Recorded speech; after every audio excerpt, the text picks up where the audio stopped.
Welcome, everybody. My name is Mike Martin. I'm from Casio, America, and today we have a really special artist spotlight coming up. But first, I'd like to introduce my co-host, joining me 822 miles to my east, Mr. Rich Formidoni. How you doing, Rich? Doing not too bad, Mike. Thank you very much. We are in phase 2 over here. Things are starting to open back up, and it is T-minus 6 days till I can go to the barber. Wow. Well, looking pretty good. I've had one home haircut so far, and I'm due for another one. You know, I'll be perfectly honest. There's a lot of product keeping this mane in place right now, and I'm not proud of it. Oh my goodness. Well, thanks for trying. I'm trying, at least. You should have seen it 10 minutes ago. Awesome. Well, we have a really special guest joining us today. He's actually the Senior Vice President of Sales and Marketing for Sharp Home Appliances, where he emphasizes the concept of bringing creativity and relevancy together as one competitive force. In music, he's performed at Carnegie Hall, he's toured the world with various bands, and he actually met one of the founders of Casio. And he's joining us today from his home studio in New Jersey. Welcome to the broadcast, Mr. Peter Weedfald. How you doing, Peter? Hey, great. Hey, Rich. Hey, Mike. Thank you very much. And yeah, Mr. Casio. Most people don't know that Casio and the real name is Casio. It was a great honor to meet him and spend quality time, and he turned me on to the Casio Privia and Casio keyboard, so it was a blessing. He's a great man, and we all miss him, right? Yeah, we sure do.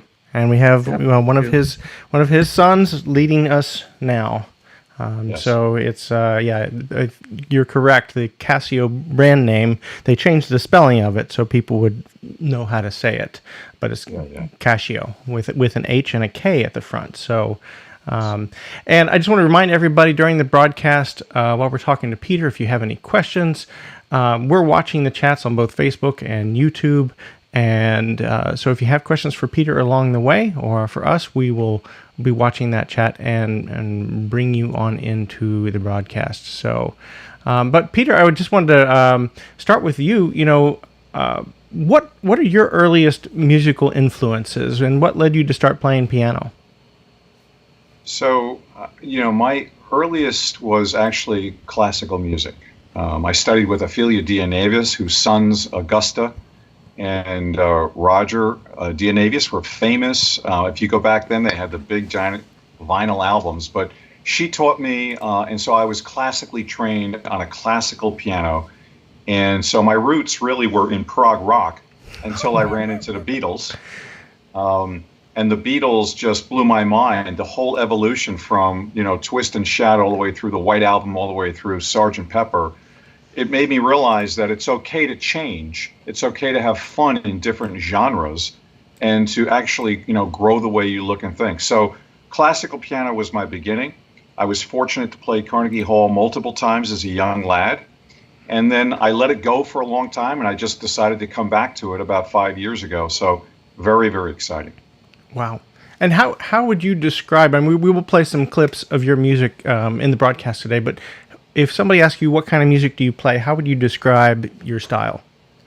So I would say that because of my classical background, prog rock is something I'm very excited about, but I love jazz and I love blues.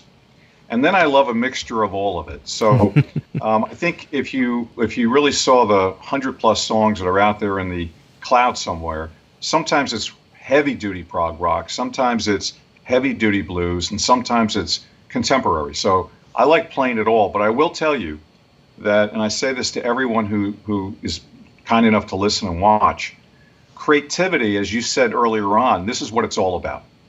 Creativity in business and relevancy in business equals a win. So for me, when I look at the Beatles or Emerson, Lake and Palmer or Rush or the Stones, all those phenomenal groups, The Who, it really was a flavor of great creativity plus relevancy because I liked that genre. I liked that beat and sound, and it was a win. And the conundrum is, we know there's so many people who play and create an album or a song, and they have one big hit, zoom, and they're gone. Right. Why? Because the formula stopped. So at Sharp Home Appliances business, where we've got everything from best-of-breed air purifiers to built-in kitchen products to commercial microwaves, regular microwaves, and so on, we use creativity and connect it with the relevancy of a channel, a market, a product, from the cosmetics all the way through the marketplace. And what's fun is I get to do this here in my grotto called Studio W with a lot of keyboards, especially Casio. Yeah, and Peter, this is the biggest thing that sets you apart from most of our other artists, is that you are known for leading large teams in very large roles in very large companies, currently at Sharp Home Appliances. So the big question is, with all the responsibility that these positions have entailed, how do you find time to write music? Sure. Well, first of all, I'm an empty nester. So my wife is kind enough on the weekends to allow me to do things around the house, but also come into this Studio W. And for me, it's relaxing. It's and it's no different if you play golf, if you like to, if you're an artist, if you write poems or a book. That's all about creativity outside of the office, and it's a way to relax, detune, and get prepared for the following week. So I find time, but you'd be amazed if you're an empty nester and you have a wife, Frances Ann, who's just wonderful to me, you find time to do it. And it doesn't take that long because I've been doing it for so long, I can basically put things together fairly quickly. Mm-hmm. And do you find a lot of your business experience translates to your musical composition, or does it exercise a totally different part of your mind? No, I think that I really separate. I don't come into the studio thinking about our air purifiers or our wonderful built-in microwave drawer. But I will tell you, Rich, it's a great question. It does go the other way. It absolutely. So if you're a golfer, if you're a guitarist, keyboard, whatever it might be, when you're in the work setting, don't let it go. Bring in creativity, because creativity plus relevancy equals a win. And make sure you're being really creative, whether you're in the finance department, administrative department, sales, marketing. That's what it's about. And that's what I love about Casio. Casio, I have to be really frank with you, I'm not a heavy-duty IT technician with all of these different tools you see. I am a person who has heart in my fingers. And the first time I played a Casio and listened to the sound, Mike, and played the keyboard, it was so close to my Yamaha baby grand piano, it blew me away. So really, I have a lot of different keyboards. I've got Korgs, I've got Yamahas, I've got, you name them, Novarians, Novations. But I really love the Casio, and it's about creativity. I can create better with that tool than with another tool. And that's what I like to do at work. Do we have the best tools to create, to actually amplify and promulgate the power of Sharp's brand and Sharp's great products underneath it? So there is a nice handshake, Rich. That's awesome. And so, are there any practices that you adhere to in your world at Sharp that you bring into, your mindset that you bring into when you sit down at the piano? Are there parallels that you use there as well? So the parallel for me is, you ever been to a really great Broadway show? And at the end of the show, it was so great. Your body jumps out of the chair. You have no idea why. You're applauding like crazy. You literally have tears coming down from your eyes. And the first thing you say is, am I that good as what we just saw on stage at work? Am I that good in my own studio? So I believe that what I love to do is inspire others, my team members, my partners, my channel partners, our design teams, everybody, to really stretch. Because creativity and imagination allows you to escape the predictable. The predictable is nobody likes that cosmetic and design of a product. Nobody likes the song that you just wrote. Why? Because you are not highly creative. So yes, I think for me, I'm blessed.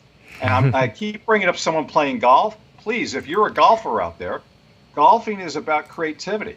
Artwork is about creativity. Playing with the kids is about creativity.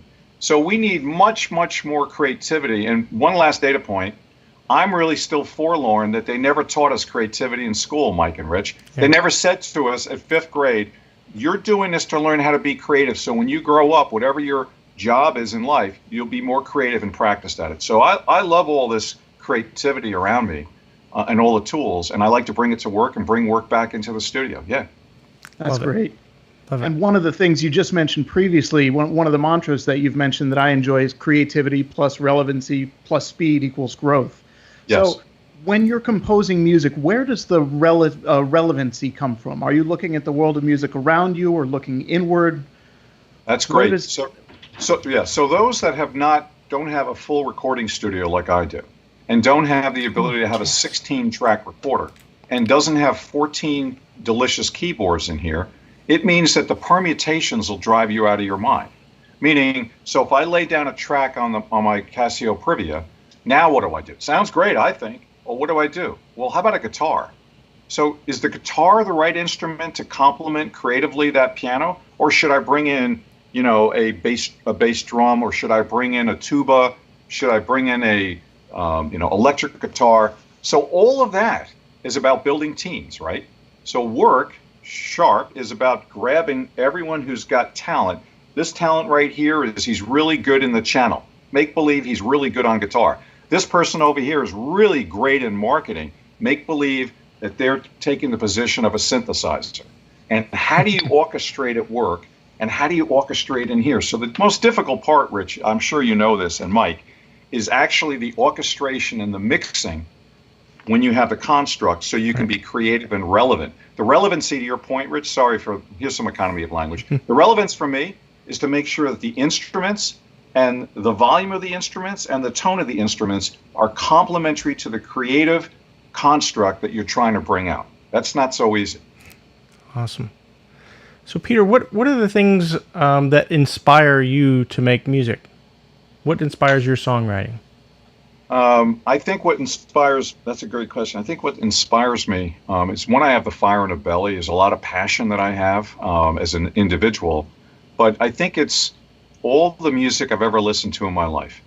I think the blessing for me is if you think about some of the greatest artists like Al Di Meola. Al Di Meola does not play prog rock. He does not, he's not playing Beatles type music. Most artists are in one venue, one genre. What I love about this is that I can reach across because, again, Rich, back to work, sometimes I'm promulgating and talking about our Sharp plasma cluster ion technology purifier, and sometimes I'm talking about our brand new built-in refrigerator. Those are two different places, right? So it's the same with me with music. I've been influenced by so many great artists, and I really took a shot in the heart when I heard that Keith Emerson took his life. And I still want to know today, did Greg Lake, if Keith Emerson knew that Greg would die 6 months later from cancer, would Keith have taken his life? That's all I want to know. Wow. Right? Yep. Maybe not. But I'm influenced by a lot of great people. Question. Yeah. By the way, we're all influenced by going down to a music genre where we see somebody we never even heard of before, right? Yep. So I think you were going to ask me a real quick question, which is why, if I toured and when I was young, played in all these clubs and concert halls, opened up John McLaughlin and Mahavishnu Orchestra, Loggins and Messina, Badorf and Roddy, and other ones, why did I stop? Good question. You want the answer? Yeah, sure, absolutely. So here I am. I'm the only one in my band that went to college. And then I said, if I am not Elton John by the time I'm 21, I'm going to stop. Now, watch the odds, everybody. There's only one Elton John just in that space. Actually two. One's Billy Joel. But there's only one from America. It's Billy Joel. And there's only one from England. And that's Elton John. Now, you can name others. But I'm talking about making it. Those dudes made it. And so then I started playing in local clubs. I went down to the Bitter End, Max's Kansas City, the Village Gate. And guess what happened when I went in? I'm supposed to gig at 10. There's somebody on at 9. Phenomenal voice. Phenomenal song. Phenomenal everything. I could never be that good, but they're 55 years old. I go backstage. Hey, dude, how come I don't hear you on the radio? How come I don't know your music? You're unbelievable. He just looks at you and goes, dude, listen, here's what my life is. I gig till 2 in the morning. I go home. I have 3 children. I go to sleep. I wake up in the morning. I have breakfast. I give guitar lessons till about 3 o'clock. And then I come back and I work all night. I do that 5 nights a week. Right. You meet 25 people like that, men and women. You start to think, I don't want to do that the rest of my life. I wanted to be Elton John. So, I kind of weaned it off and went into corporate America. Right. And I do both now, right? Right. It's great to have the flexibility to both. Yeah, striking the balance is very impressive for sure. There's a couple of questions coming in on YouTube here. One is, who is a person in your life that inspires you most to create your music? That's from Gina Marie Greco. Well, thank you, Gina Marie. I'll tell you who inspires me most is my wife, who I've been married to for about 35 years now. She is a nurse. She's an inspiration to be with. She's so creative in her own way, but she's not like me. She's very humble, but she's a great creative person. So many of the songs that I get to write, they're about her. Sometimes I let her know, sometimes I don't, but she's a great inspiration, as is my daughter, Tara Lynn, who is just a beautiful young lady, very smart, very successful. So the two of them are really my inspiration. I will say, 400 years ago when I was young, my inspiration were women in general, as I'm sure it was for everybody. But today, I've got a much better, solid foundation. I've been married one woman all these years, and I love her like crazy. So that's my inspiration. Awesome. That's a beautiful thing. Thank you. Actually, one other question coming in. From from YouTube. I think I've got the same one here, Rich. Who do you believe you most sound like? Well, I think that any artist would say, I hope I sound mostly like me. But to be fair, that would be too probably arrogant. But I think I probably most sound like some kind of a mixture between David Bowie and Emerson, Lake and Palmer, somewhere in between there, if you want to bookend them. And I don't mind being there. I kind of like being there. I have tried for the audience. I have tried to do hip hop. I have tried to get into that genre because I love all these different genres. I just can't get there. All right. Can you take us through Studio W a little bit and talk about how your songwriting process happens? Sure. So behind me, I have a Tascam, and that Tascam has got 16 tracks available to it. I also have a Tascam board, which is the 32-track board. Everything you see in here, probably about 14 keyboards and other instruments and sound instruments are plugged into the master Tascam, the 32-track. And then that gets filtered into the Tascam 16-track, where we have volumes and pans and sounds and everything else. And sometimes, Rich, I start on the piano because that's where my core was, meaning the direct piano sound. And sometimes I start with a synthesizer playing in the background, and then from there deciding where I'm going to go with it. But that's what I love about creativity. The fun part for me is there's no report card. To be clear, I have not gone out, Rich and Mike, don't be shocked. I have not performed live in 30 years, and I don't have big pension to go out and play live. I have zero pension to do it. I do it because it helps me be more creative, both at work and at home and with my family. So in the creative process, I'll lay down a track, let's say, of piano. Then I might lay down a track with organ. Then I may lay down the track of drums, because now at least I'll have the core beat, and then I'll realize there's all these things missing. The core's not there, or this isn't there. I'll lay down voice. Okay, now I got voice. And then beyond that, I look for many, many extra sounds I can put in there that aren't boring but exciting and dynamic, like bringing a synthesizer in already, or a heavy-duty electric guitar that I can bring in. So. And then when you're all done, that's when the problem begins, right, Rich? Then you got to mix it. That's right. This is too loud. That's the problem. Yeah, and then if you want, put it in video. But I'm pretty quick at these. I sometimes wonder why it takes a year to do an album. I'm not quite sure I completely understand that. Maybe because it's just complete perfectionists, or maybe because they sell 100 million albums like John Bon Jovi did. I don't know. Has the pandemic affected your musicality in any specific way? Are you finding yourself being more or less creative? Yeah, so I did write a composition called Pandemic, believe it or not. So it really, and in the video, I've got people walking around with masks on, and I kind of did it to kind of mark this moment in time, so I could look back 5 years from now and say, oh yeah, that's right. There was this pandemic, and I wrote a song about it. I wrote a song about 9/11. And just recently, I wrote a song called George, and that was about the tragedy in Minneapolis, which I know affected all of us, all sides of the table, and it affected me. So I composed a song called George, but it's kind of very, it's kind of calendar topic. Whatever is going on in the world, I kind of cling to it, and somehow it comes up in my head. The music, the words, how I want to play through. and it's really a lot of fun. So. Well, I mean, there's hundreds, I believe, of songs on your YouTube channel. I mean, you're absolutely so prolific. So, actually, let's roll a clip of one of the pieces you put up recently. So here we go.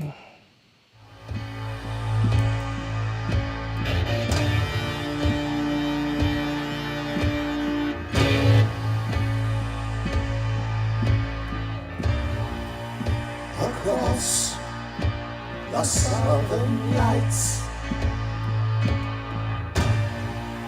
I remember another time.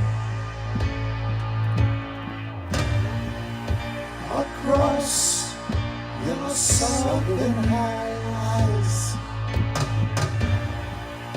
I remember you and I.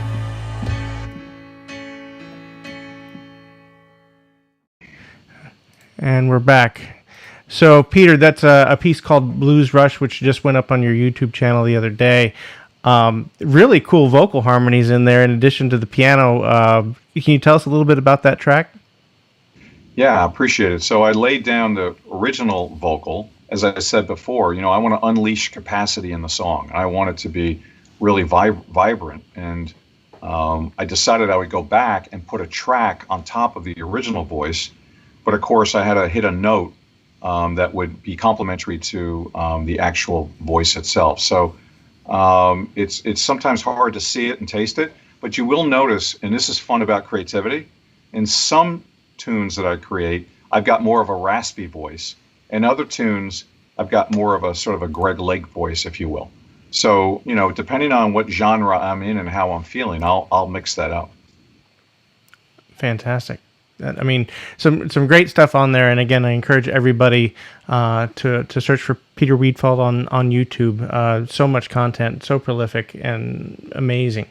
How often are you composing something new? Every weekend. Oh, it's a project that I say I want to do it, but it's not arduous. It's delicious. It's going into, as I said, I get to detune, come all the way down, relax, come in the studio. Just for the record, when I am composing, I said this to Rich and Mike, everybody, these babies go on. Because it kind of really mellows the room and allows me to relax and be creative and have fun. So I always think, what I tell people at work is there's three things I always want to do. I want to have a ton of fun at work. And I think everyone would agree you want to have fun. And fun is being successful. Fun is working with people you trust. Fun is working with an instrumentation that works. I want to make very good money for my family. In this metaphor, I want my wife to be happy that I'm down here and it works. And then I want to build a team of people at Sharp of Home Appliances, which we've done under the ribs of the umbrella of our boss, Jim Sandusky, who's a great leader. And I want to do the same here. I want to build a team in this grotto, this musical grotto, of all these instruments playing with each other and playing together to create and be relevant so that we can feel like we've created something we're proud of and bring it out into the marketplace. Fantastic. So you played Carnegie Hall when you were 7 times. 7 times. Can you tell us a little bit about that? I mean, we all have the dream, to play there at some point in time. You were young. What was that like? 12 years old, right? Yeah. And I have to tell you, this is really kind of funny. Back then, all I did was read sheet music. And I'll never forget this. We had to be at the Carnegie Hall. I forget one time. Let's say it's 1 o'clock. And my mother came running down the stairs, and I was practicing the Beethoven piece I was going to play. And I got literally to the last measure. And she said, "That's it. We're leaving now." What do you think happened the first time I performed? I played it perfectly. I could see my teacher backstage like going, yeah. And I came to the last measure, totally fog-bound. Could not remember. Couldn't get that out of your head. Yeah. Yeah, but being in Carnegie Hall at that age, you don't really realize what's going on, but maybe opening up John McLaughlin and Mahavishnu Orchestra, and John is a great guitarist.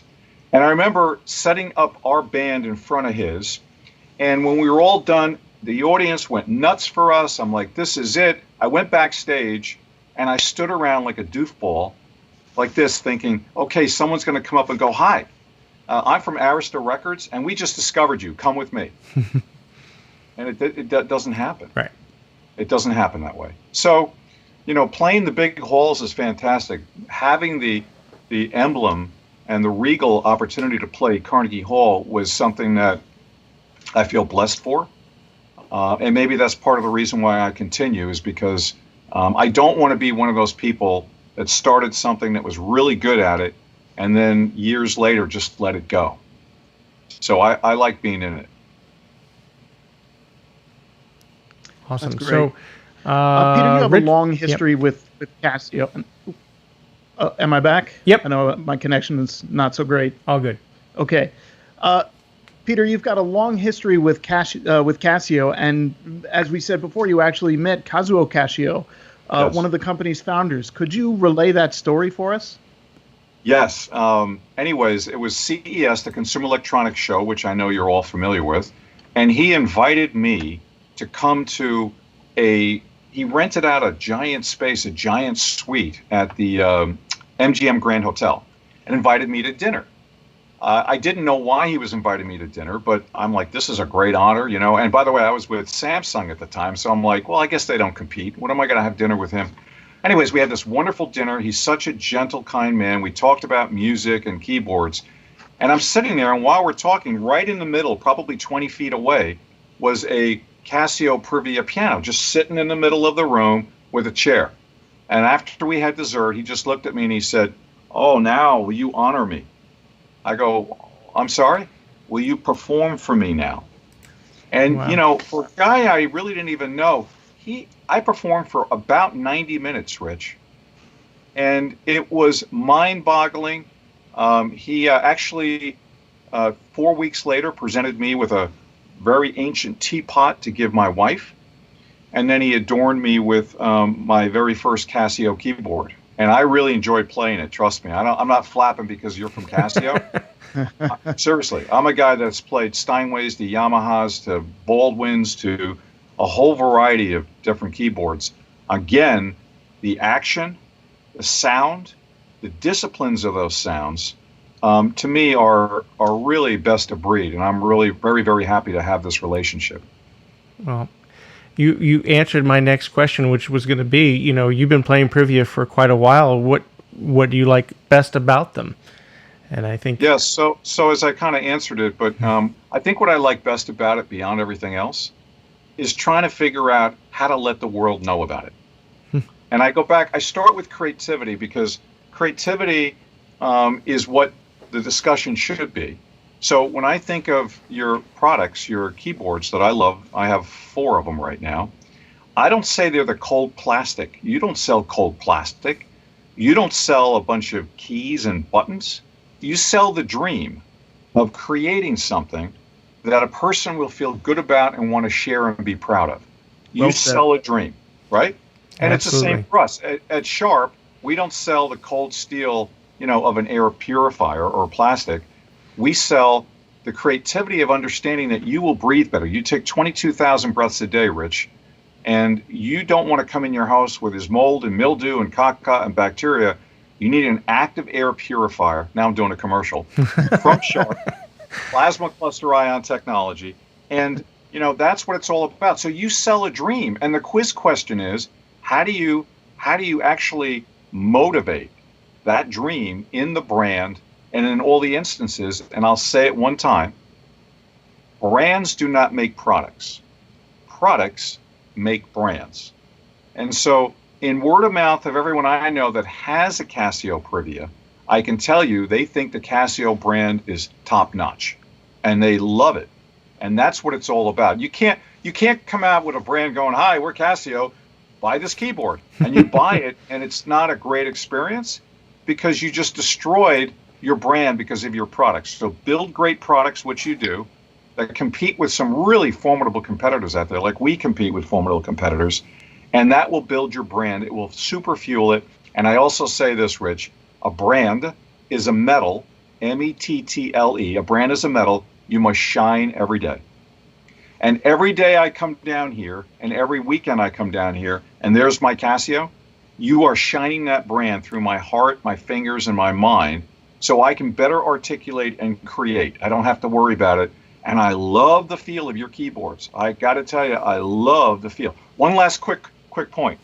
When I bought my last 6-foot Yamaha grand piano, I took my wife, we went to 2 or 3 dealers, and I tried, you can't believe, Mike, how many Yamaha pianos I tried in the showroom.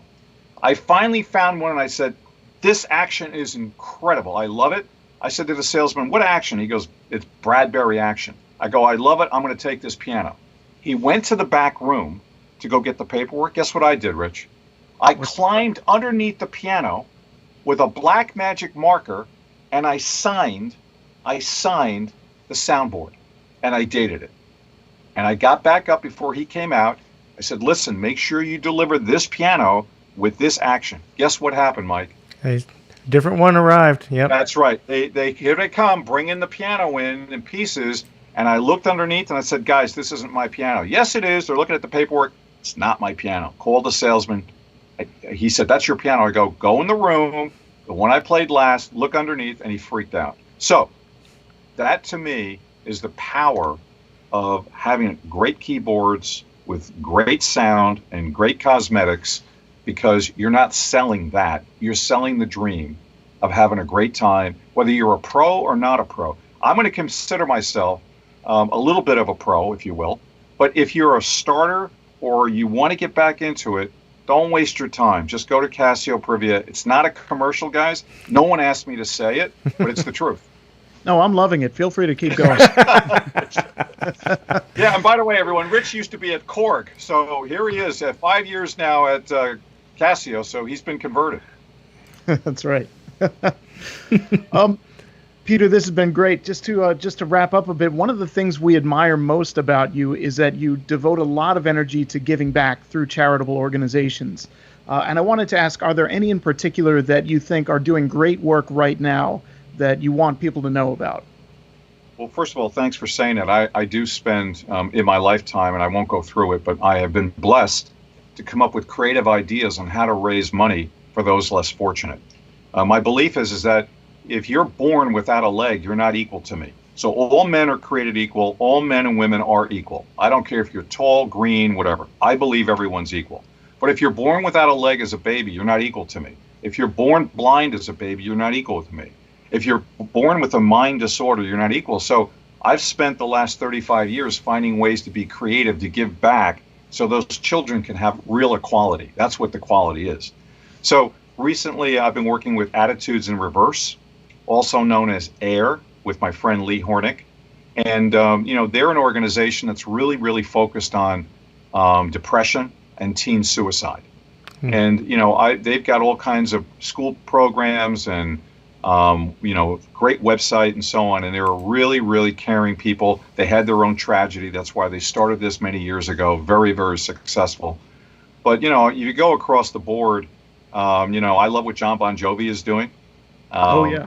He worked with me in the past when we did the Four Seasons of Hope, and he was the music for the Four Seasons of Hope. But him giving back and the restaurants that he has and his Robin Hood Fund and so on and so forth. So there's many. There's the Magic Johnson Foundation, which is about urban development and those kids who can't get into school. I continue to be a fan of Boomer Esiason, who is a quarterback for Cincinnati, the Jets. And he's done a yeoman's work, a powerhouse forward on something called the Boomer Esiason Foundation, which is all about cystic fibrosis.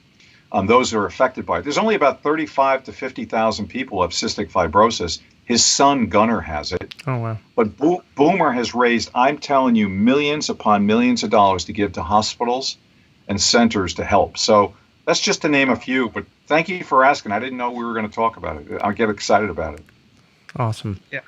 By the way, one last data point, Sharp, the company I work for, their HR department, Susan Osgood and that team, they have so many charities in the local community. The ones I'm talking about were national, but all the work we do in the local community, including with Valley Health and others, is just outstanding. And I'm proud to work for a company that loves to give back also. Wow. Well, I was sold on an air purifier before we even started this, but now I know who I'm getting it from. That's right. Just call me. Awesome. Very good.